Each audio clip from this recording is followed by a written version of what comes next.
Hello students, good morning all of you. How are you all? So last video में हमने किया था relation के बारे में पढ़ा था, तो अब कर रहे हैं हमारा फंक्शन।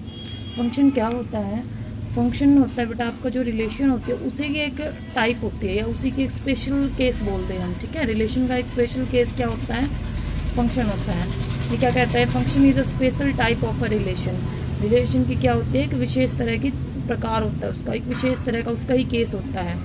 कैसे? To be specific, let X Y be two non empty sets. दो नॉन एम्पटी सेट ले लिया, एक्स एंड वाई।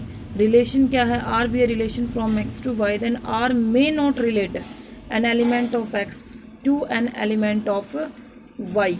कि जो आर है उसमें क्या होता है, ये जरूरी नहीं है कि वो एक्स के हर एक एलिमेंट वाई के हर एक एलिमेंट से क्या हो, रिलेट हो। इट मे और इट मे नॉट रिलेट, ठीक है। और it may relate an element of X to more than one element of Y. क्या हो सकता है? ये भी हो सकता है कि it may relate an element of x, x का तो एक एलिमेंट, वो क्या हो, एक से ज़्यादा एलिमेंट से रिलेट हो, किसके? वाई के। But a function relate element of X to a unique element of Y. लेकिन फंक्शन कब होगा? जब एक्स का हर एक एलिमेंट क्या है, वाई के एक यूनिक एलिमेंट से क्या होगा, बॉन्डेड होगा, रिलेटेड होगा, तभी ये क्या बनता है, फंक्शन बनता है। इसकी डेफिनेशन क्या दी है इसने? कहता है let X Y be two non empty set. X और वाई हमारे दो नॉन एम्पटी सेट हैं। ये subset of X cross Y is called a function. इसको क्या बोलते हैं? फंक्शन। और मैपिंग और मैप्स, फंक्शन को हम क्या बोल सकते हैं? मैपिंग भी बोलते हैं या फिर map. From X to Y, X से वाई में इफ़ एंड ओनली इफ़ कब होगा? For each X belong to X. देखो एक्स एलिमेंट कहाँ से आ रहा है? एक्स से फर्स्ट सेट से आ रहा है। There exist a unique Y belong to Y such that X Y belong to F. मतलब एक्स तो एक्स से होना चाहिए और हर एक एक्स के लिए यहाँ पर एक यूनिक, यूनिक बोल रहा है इसने, यूनिक का मतलब होता है एक सिंगल वाई होना चाहिए belong to Y such that X Y belong to F. F means function. It is written as F क्या हो गया? X to Y. फंक्शन को कैसे डिनोट करते हैं? एफ कैसे होता है आपका? X to Y. मतलब अगर कोई भी आपका एक्स वाई है, बिलोंग कर रहा है एफ से, इसका मतलब ये एक्स तो कहाँ से बिलोंग करेगा? इस एक्स से। और वाई कहाँ से बिलोंग करेगा? वाई से। हर एक एक्स के लिए एक यूनिक वाई होना चाहिए, ठीक है। इन वाई बिलोंग टू वाई कर सकते हो, हर एक एक्स के लिए यूनिक वाई होगा। तो ये होता है आपका फंक्शन, ठीक है। इसमें क्या कहता है? A subset f of x cross y is called a function from x to y if and only if। कब बोला जाएगा? ये जो रिलेशन है, ये सबसेट है, वो एक फंक्शन का काम कर रही है। कब होगी? सबसे पहली कंडीशन होती है for each x belong to x there exist y belong to y such that X Y belong to f, ठीक है। दूसरा है no two different element ordered pairs in f have the same first component. कोई भी दो ordered pair ऐसे नहीं होंगे जिनका फर्स्ट कंपोनेंट क्या हो, सेम हो। फॉर एग्जाम्पल, हम एक एग्जाम्पल लेते हैं, मैं आपको वेन डायग्राम से समझाती हूँ कि फंक्शन क्या होगा और फंक्शन कब नहीं होगा, ठीक है। जैसे मैंने ले लिया 1 2 3 4, 1 4 9 16, ठीक है। अब 1 का मैंने स्क्वायर में लिया रिलेशन, ठीक है, कि इसका स्क्वायर है। 2 का क्या होगा? 4, 3 का, 9 4 का, 16, ठीक है। तो अब ध्यान दो, यहाँ पे क्या जा रहा है? इसका हर एक एलिमेंट एक्स का, ये आपका एक्स सेट है, ये आपका वाई सेट है, ठीक है। इसका हर एक एलिमेंट देखो वाई के हर एक यूनिक एलिमेंट के साथ कर रहा है। ये तो नहीं है कि एक इसके साथ भी कर रहा है और इसके साथ भी कर रहा है, ऐसा तो नहीं है ना। सिर्फ 1 1 से कर रहा है, 2 4 से, 3 9 से, 4 16 से, सिंगल सिंगल जा रही है, यूनिक रिलेशन चल रही है यहाँ पे। तो ये क्या है यहाँ पर? ये क्या हो जाएगा? F of X is a function. ये क्या है आपका? एक फंक्शन है, क्लियर है। फॉर एग्जाम्पल अब ऐसे लो आप, ये इस तरह से है, ये एक्स है, ये वाई है, क्या है यहाँ पे? 1 -1 1 2, यहाँ ले लिया मैंने 1 4 9, ठीक है। अब हमें पता है -1 का स्क्वायर कितना होता है? 1, और 1 का भी स्क्वायर कितना होता है? 1, 2 का स्क्वायर 4। अब ध्यान देना, -1 की क्या है यहाँ पर? एक ही इमेज है। -1 की क्या है? एक में ही जा रहा है। 1 क्या है? 1 में जा रहा है। मतलब 1 का स्क्वायर भी 1 होता है, -1 का भी स्क्वायर, लेकिन -1 की तो एक में ही कर रहा है ये तो नहीं है कि ये 2 के साथ मैच कर रहा है, नहीं, एक से ही कर रहा है, ये भी एक से कर रहा है, ये भी एक से, इनकी तो यूनिक इमेज है, तो ये भी क्या है आपका एक फंक्शन है। ठीक है, फिर देखो एक एग्जाम्पल हमने इस तरह का लिया, 1 2 3, इधर ले लिया मैंने 4 5 6। ठीक है, इसने क्या किया, वो 1 भी 4 से रिलेशन बना रहा है और 2 भी 4 से रिलेशन बना रहा है। ठीक है, सॉरी ऐसे नहीं बताना चाह रही थी मैं आपको, 2 5 से बना रहा है, जो 1 है 4 से भी बना रहा है और 6 से भी बना रहा है। अब ध्यान दो, मैंने क्या कर दिया, 1 को 4 से भी कंबाइन कर दिया, 6 से भी कर दिया, 2 को 5 से कर दिया और 3 को भी 5 से कर दिया। ठीक है, तो अब ध्यान देना, अगर आप 1 की इमेज 1 को देखो तो 1 में क्या जा रहा है, एक तो 4 जा रहा है, एक 6, यहाँ पे तो ये 2 एलिमेंट से कंबाइन कर रहा है, लेकिन हमारे फंक्शन में क्या होता है, यूनिक से कनेक्शन रखता है वो, लेकिन यहाँ 2 से कनेक्शन रख रहा है, तो it is not a function, ये आपका फंक्शन नहीं होगा। ठीक है, या फिर एक चीज़ और देखो, अगर मान लो 1 की 4 से होती, 2 की 5 से होती और 2 की 6 से होती, 1 की 2 हो जाती यहाँ भी, फिर मान लो 3 की ना होती, तब भी वो फंक्शन नहीं होगा। मतलब हर एक एलिमेंट आगे कनेक्टेड होना चाहिए, कोई भी ऐसा एलिमेंट ना हो जो कनेक्टेड ना हो। ठीक है, तो वो फंक्शन नहीं होगा। हाँ, अगर हर एक एलिमेंट कनेक्टेड है और यूनिक से कनेक्टेड है तो वो आपका फंक्शन है। फिर है image and pre image, image और प्री इमेज क्या होती हैं, so unique element y of y is called the image of element x of x। ये जो एलिमेंट होते हैं 1 4 9, ये क्या होते हैं आपके इमेज, और जो x के एलिमेंट होते हैं वो क्या होती है इनकी प्री इमेज, क्या होगी प्री इमेज। जो y के एलिमेंट हो गए वो इमेज, y के एलिमेंट भी नहीं जो कनेक्टेड हैं। ठीक है, जैसे 1 की इमेज कितनी है, -1 की इमेज 1, 1 की 1, 2 की इमेज 4, ये इमेज होती है। इधर 4 की प्री इमेज कितनी है, 4 की प्री इमेज है 2, ये प्री इमेज होती है।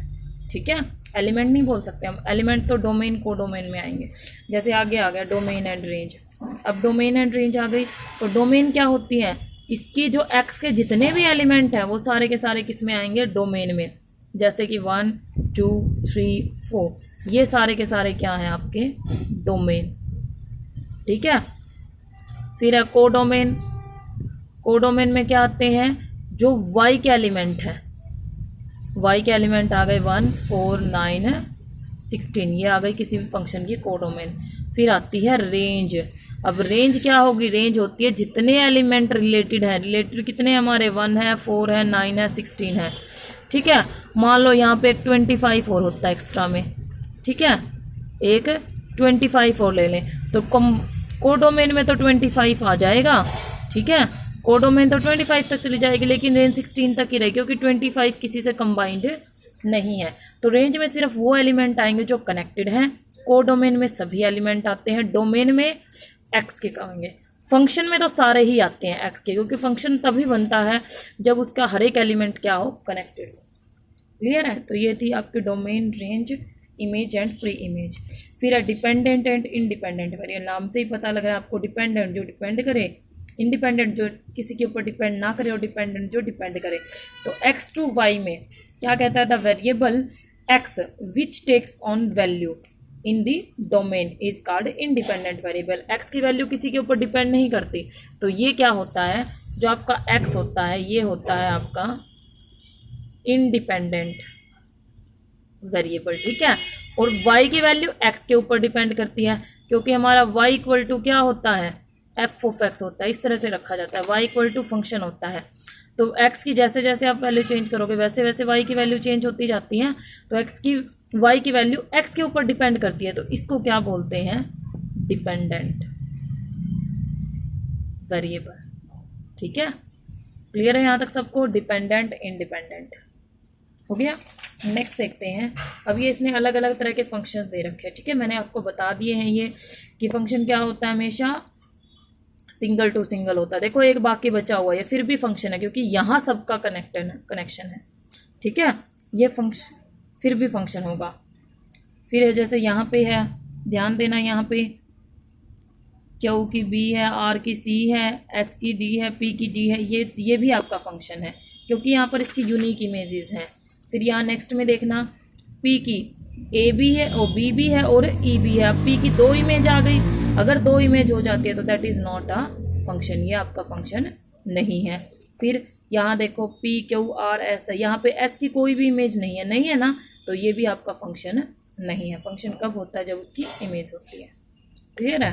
तो ये थे फंक्शंस। अब representation of a function, function को रिप्रेजेंट कैसे करते हैं, तो वही फॉर्म है हमारे पास, रोस्टर फॉर्म। रोस्टर फॉर्म आपको पता है, जब हम मैथमेटिकल डिजिट्स में इनको शो करते हैं तो वो बन गई आपकी रोस्टर फॉर्म। जैसे कि ये है एक्स दे रखा है, वाई दे रखा है, फंक्शन हो गया 0 4 2 6 3 7 4 8, मैथमेटिकल फॉर्म में दे दी गई है तो ये रोस्टर फॉर्म बन गई। सेट बिल्डर फॉर्म, जैसे कि फंक्शन दे दिया X Y, X belong to X, Y belong to Y, X is 4 less than Y दे रखा है कि एक्स वाई से 4 लेस है। ठीक है, एक इक्वेशन में अगर हम उसको डिनोट कर रहे हैं तो वो बन गया आपका बिल्डर फॉर्म। फिर है बाई फॉर्मूला, किसी फॉर्मूले से भी हम फंक्शन को डिफाइन कर सकते हैं। जैसे कि हम इक्वेशंस को ड्रॉ करते हैं, y इक्वल टू दे दिया 5x माइनस 1, ठीक है, या फिर y इक्वल टू दे दिया 2x प्लस 3, कोई भी फंक्शन उसको y में रिप्रेजेंट कर दिया तो बाई फॉर्मूला हो गया ये। Then comes by arrow diagram. Arrow diagram ये हमने अभी जो बनाए थे ये वाले, ये होते हैं हमारे एरो डायग्राम। ठीक है, तो इनको एरो डायग्राम से रिप्रेजेंट किया जाता है। बाई ग्राफ, किसी भी फंक्शन को हम ग्राफ से भी रिप्रेजेंट कर सकते हैं। जैसे एक फंक्शन का ये ग्राफ दे दिया, यहाँ दिया हुआ है, ये सब हमारे स्पेशल टाइप्स ऑफ फंक्शन होते हैं, तो देखो उनमें ही आएंगे आगे ग्राफ। ये स्पेशल टाइप ऑफ फंक्शन में सबसे पहला आता है आपका रियल वैल्यूड फंक्शन। अब ये रियल वैल्यूड फंक्शन क्या होते हैं, कैसे डिफाइन करोगे इसको? A function f from A to B, एक फंक्शन एफ है ए से बी में, where A and B are sets of real numbers is called a real valued function. A से बी में कोई भी फंक्शन है और जो ए और बी है वो किसका सेट है? रियल वैल्यूज़ का, सारी की सारी रियल वैल्यूज़ है, तो वो क्या बन जाता है? एक आपका रियल वैल्यूड फंक्शन। दूसरा है पोलिनोमियल फंक्शन, जहाँ पर सारे के सारे फंक्शन किस में है? पोलिनोमियल इक्वेशन में, जैसे ए एक्स प्लस बी है, a x square plus b x plus c है, इस तरह से है, तो ये क्या बन गया आपका पोलिनोमियल फंक्शन।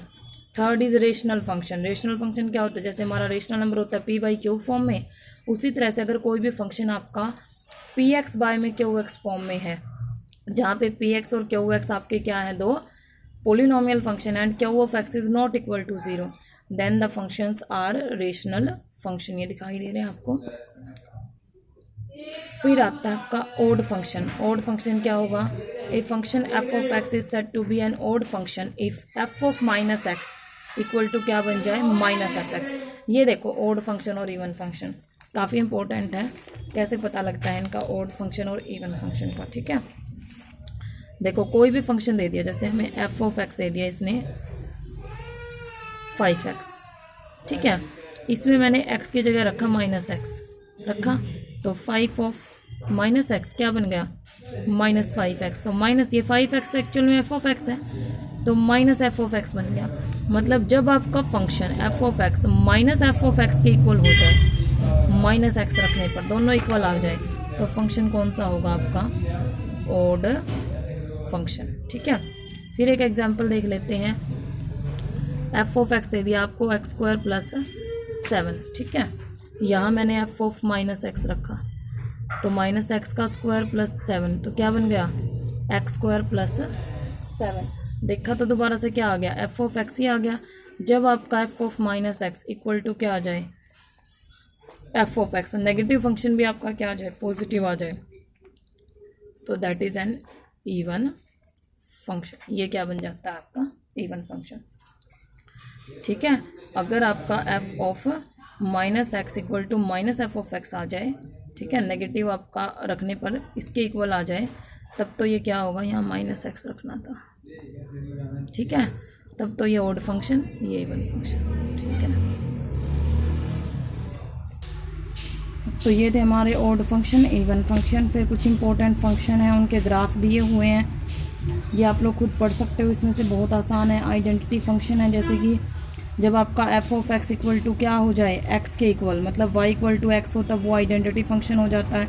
अब आपको पता अगर वाई इक्वल टू एक्स हो गया, जैसे x1 है तो y भी 1, तो उसका ग्राफ क्या जाता है 45 डिग्री पर बिल्कुल ऐसे स्ट्रेट लाइन जाएगी। ठीक है।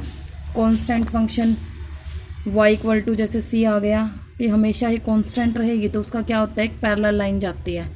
ठीक है। फिर है लीनियर फंक्शन। लीनियर फंक्शन मतलब जब उसके अंदर एक लीनियर इक्वेशन हो y equal to ax plus b, वो लीनियर फंक्शन बन गया आपका। फिर एब्सोल्यूट फंक्शन होता है प्लस एब्सोल्यूट मतलब जहाँ पर मोड लगा हो, y f of x equal to क्या हो आपका मोड ऑफ x हो, तो वो बन जाता है आपका मॉडुलस फंक्शन। ठीक है। ग्रेटेस्ट इंटीजर फंक्शन है। ग्रेटेस्ट इंटीजर फंक्शन क्या होता है, जैसे इसको डिनोट किया जाता है y equal to F of X equal to great X में, और दोनों तरफ एक क्लोज्ड ब्रैकेट लगा दी जाती है। This means the greatest integer function. ठीक है। इसके अंदर क्या मतलब होता है ग्रेटेस्ट इंटीजर फंक्शन का, ये समझ लो थोड़ा सा, क्योंकि नया कंसेप्ट होता है आपके लिए। तो ग्रेटेस्ट इंटीजर फंक्शन में क्या होगा, जैसे नंबर लाइन देखो आप, ये हमारी नंबर लाइन है, x है, सॉरी 0 है, 1 2 3, -1 -2 -3। तो जैसे कि आपको y दे दिया 3.5 और इसके आगे ये लगा दिया ये 4। ठीक है। कि y जो फंक्शन आपका 3.4 है, अगर किसी फंक्शन के बाहर क्लोज्ड ब्रैकेट लगी हुई है तो मतलब वो ग्रेटेस्ट इंटीजर फंक्शन है। ठीक है। Greatest integer function. तो ग्रेटेस्ट इंटीजर फंक्शन को कैसे निकालोगे, y इक्वल टू 3.5 ग्रेटेस्ट है, तो यहाँ पर y की वैल्यू पता है क्या आएगी, क्योंकि फंक्शन तो ये f ऑफ x का है, y equal to F of X होता है और मोड ऑफ x लगा हुआ है, तो यहाँ पर x की वैल्यू कैसे लेते हो, जो भी आपका 3.5 है, जैसे यहाँ आएगा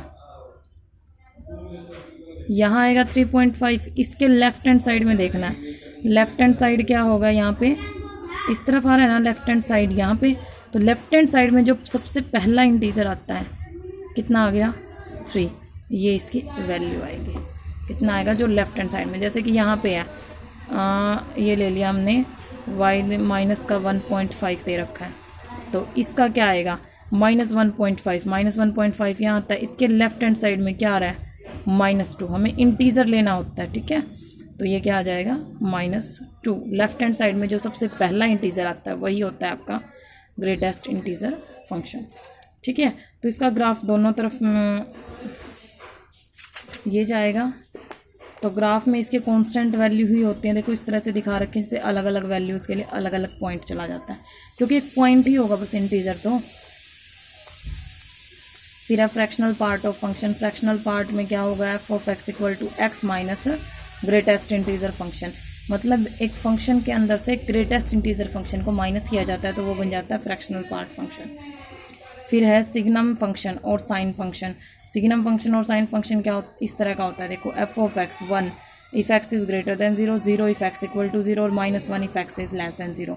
ग्रेटर देन 0 के लिए 1, 0 के लिए 0, लेस देन 0 के लिए -1। तो डोमेन हो गई ऑल रियल्स, रेंज हो गई -1 0 1। ठीक है। फिर अब power function. The power function is defined by the formula F of X equal to xn where n is a positive integer. n जब एक पॉजिटिव इंटीजर हो और फंक्शन किस तरह का, x की पावर n में, तो वो हो जाता है आपका पावर फंक्शन। जैसे y equal to X square, y equal to X cube, देख सकते हो आप इनके ग्राफ। ठीक है। तो इससे रिलेटेड कुछ क्वेश्चंस देखते हैं। मैंने आपको ब्रीफली वे में समझाया है इनको, तो आप एक बार इनको रीड करोगे अच्छे से, फिर भी अगर आपको कोई अच्छे से समझ ना आए तो आप व्हाट्सअप करें या कॉल करें। ठीक है। ताकि मैं उसको अच्छे से तो आपको दोबारा क्लियर कर सकूँ। तो एक्सरसाइज 2.3 देखते हैं क्या कहता है। Let n be a set of natural numbers. n क्या है, set of natural numbers and the relation R be defined on n such that, relation क्या दे दी, r क्या दे दिया इसने, x y equal to 2x, मतलब डबल जा रहा है उसका, x y belong to n, x और y दोनों ही कहाँ से बिलोंग कर रहे हैं, आपके नेचुरल नंबर से। ठीक है। तो what is the domain, codomain and range of R in this relation of, is this relation a function, क्या ये एक रिलेशन एक फंक्शन है। तो अब देखो नेचुरल नंबर दिया, हमें पता है अगर x हम 1 रखते हैं तो y कितना आएगा 2, 2 रखा तो 4, 3 रखा तो 6, ये आएंगे आपको, 1 रखा तो 2, 2 रखा तो 4, 3 रखा तो 6, 4 रखा तो 8। मतलब जब आप x में 1 2 3 4 रखोगे नेचुरल नंबर, तो y आपका हमेशा क्या आएगा, इवन नेचुरल नंबर आएगा। तो what is the domain, domain होता है जो आप वैल्यू इसमें रख सकते हो, x की तो सारी वैल्यू रख सकते हैं, तो डोमेन क्या हो जाएगा, नेचुरल नंबर। ठीक है। डोमेन क्या आएगा आपका, नेचुरल नंबर।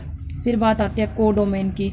कोडोमेन, अब आप लोग यहाँ पे नेचुरल नंबर रख रहे हो तो मल्टीप्लाई करके भी तो नेचुरल नंबर ही आ रहा है, 2 4 6 ये नेचुरल नंबर है, तो कोडोमेन क्या आ जाएगा, नेचुरल नंबर। ठीक है, इनमें से कोई भी आ सकता है क्योंकि दोनों ही कहाँ से बिलोंग कर रहे हैं, एन से। फिर बात आती है रेंज की।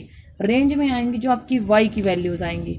अब वाई की वैल्यूज़ तो क्या है, वाई इक्वल टू 2x है, हमें पता है अगर 1 रखा तो 2, 2 रखा तो 4, 3 रखा तो 6, पॉजिटिव वो आ रहे, सॉरी इवन नंबर आ रहे हैं, तो रेंज क्या आएगी, रेंज आ जाएगी आपकी इवन नेचुरल नंबर। ठीक है, फिर बात आती है कि ये एक फंक्शन है या नहीं है, तो क्या लिखोगे, yes this relation is a function. क्यों, क्योंकि हम जितने भी नेचुरल नंबर हैं सबको यहाँ रख सकते हैं और सबकी एक एक ही वैल्यू आएगी। ठीक है, एक एक से ही कंबाइन होंगे, तो ये फंक्शन बन जाएगा। दूसरा है एक्स दे दिया 1 2 3 4, वाई दे दिया 2 4 6 8 10 12, classifying the following set of ordered pair as function और नॉट फंक्शन फ्रॉम ऑल। ये फंक्शन है या नहीं है, तो पहले जैसे 2 1 3 1 4 2, अब ध्यान देना फर्स्ट में कितने एलिमेंट है, 1 2 3 4, 4 एलिमेंट है, तो 4 एलिमेंट के सीधा सा फैक्ट है बेटा, पहले तो 4 पेयर बनने चाहिए। कितने पेयर है यहाँ पे, 3 पेयर है, ध्यान दो, 2 का है, 3 का है, 4 का, लेकिन 1 का नहीं है, तो it is not a function.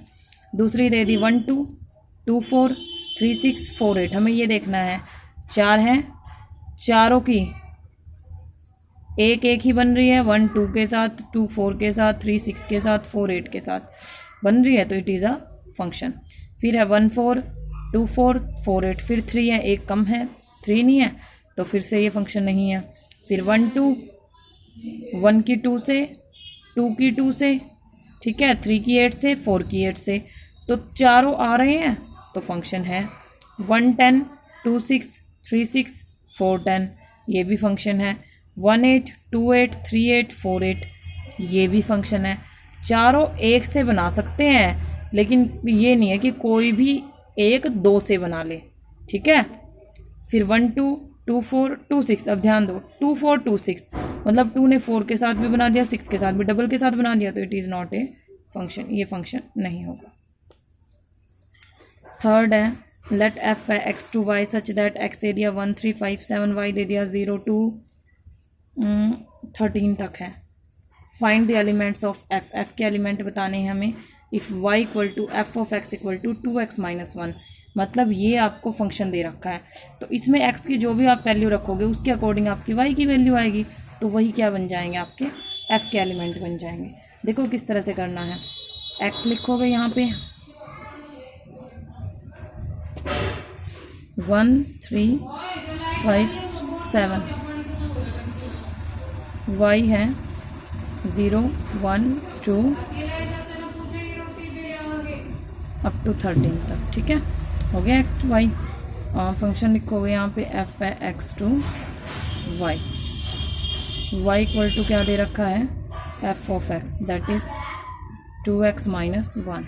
ठीक है, तो इसके अकॉर्डिंग पहले हमने वाई लिया, एफ ऑफ एक्स क्या लोगे 1, जब 1 लिया तो 2 - 1, 2 × 1 - 1, तो 2 - 1 इक्वल टू 1, 1 है इसमें। ठीक है, फिर हमने y लिया f ऑफ 3, f ऑफ 3 लिया, f ऑफ 3 3 रखोगे तो 2 × 3 - 1, 2 3 = 6 - 1 इक्वल टू 5। फिर है y equal to f of 4, f of 4 नहीं है इसमें 5 है, 5 के अकॉर्डिंग क्या आएगा, 2 5 = 10 - 1 9। फिर है y equal to F of 7 रखोगे, 7 है, 7 2 = 14 - 1 इक्वल टू 13, सारी वैल्यूज़ हैं। तो f के एलिमेंट क्या आ जाएंगे, f के एलिमेंट आएंगे 1 के साथ आया हमारा 1, 3 के साथ 5, फिर है 5 के साथ 9 और 7 के साथ 13, ये f के एलिमेंट आ गए। क्लियर है। फिर फोर्थ है let F be a function defined by the rule, इस फंक्शन से डिफाइन हो रहा है आपका फाइंड एफ ऑफ टू का मतलब होता है एक्स की जगह 2 रख दो, एफ ऑफ -1 एक्स की जगह -1 रख दो, एफ ऑफ ए एक्स की जगह ए रख दो, एफ ऑफ 1 मतलब पहले एफ ऑफ 1 निकाल लोगे 1 रख के, फिर जो आ रहा है उसको वहाँ रख दोगे दोबारा से एक्स की जगह। कर सकते हैं सॉल्व। फिफ्थ है लेट ए बी, दे दिया फंक्शन दे दिया y = x² + 1, list the element of f। जिस तरह से ये क्वेश्चन अभी हमने पीछे सॉल्व किया था f में रख के वैसे ही रख के सॉल्व कर लोगे चारों वैल्यूज़ को, ठीक है। जो इसमें से होंगी वो उसमें एलिमेंट आ जाएंगे। फिफ्थ है लेट f है, सिक्स्थ है f है 1 1 2 3 0 -1 -1 3 be a linear function from z × z, integer से इंटीजर में है। फाइंड f ऑफ x, यहाँ पे फंक्शन ही बताना है हमें, तो फंक्शन ऐसा बनाना है जो इनको सेटिस्फाई कर सके। तो देखो कैसे बनाओगे इसमें, यहाँ पे जैसे मैंने एक फंक्शन ले लिया f ऑफ x, इंटीजर से इंटीजर में बनाना है। f ऑफ x मैंने लिख लिया यहाँ पे 2x - 1, ठीक है। उसके अकॉर्डिंग क्या, अगर आप f ऑफ 1 लेते हो तो 2 × 1 - 1 दैट इज़ 2 - 1 = 1 हो रहा है। फिर 2 3 के लिए लेते हैं तो f ऑफ 2 लोगे तो 2 × 2 - 1 2 2 4 - 1 = 3 आ गया, ठीक है। इस तरह से कर लोगे, चारों कंडीशंस को सेटिस्फाई करेगा तो ये z से z में फंक्शन हो जाएगा। फिर which of the following functions are odd and even, odd और इवन चेक करना है। ओड और इवन कैसे चेक करोगे, ये y दे रखा है, मैं आपको एक करके दिखा रही हूँ। y है 3x⁴ - 5x² + 6, ठीक है। This is equal to f of x रख दोगे 3x⁴ - 5x² + 6 ये है, तो f ऑफ -x निकालोगे। अब -x रखोगे इसमें, -x⁴ -x²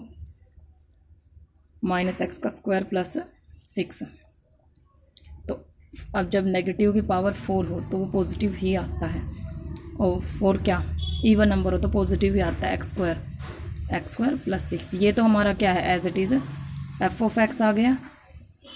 तो since f of -x equal to f of x, so it is an even function. क्या बन गया ये, इवन फंक्शन। और अगर नेगेटिव आ जाए तो ऑड फंक्शन।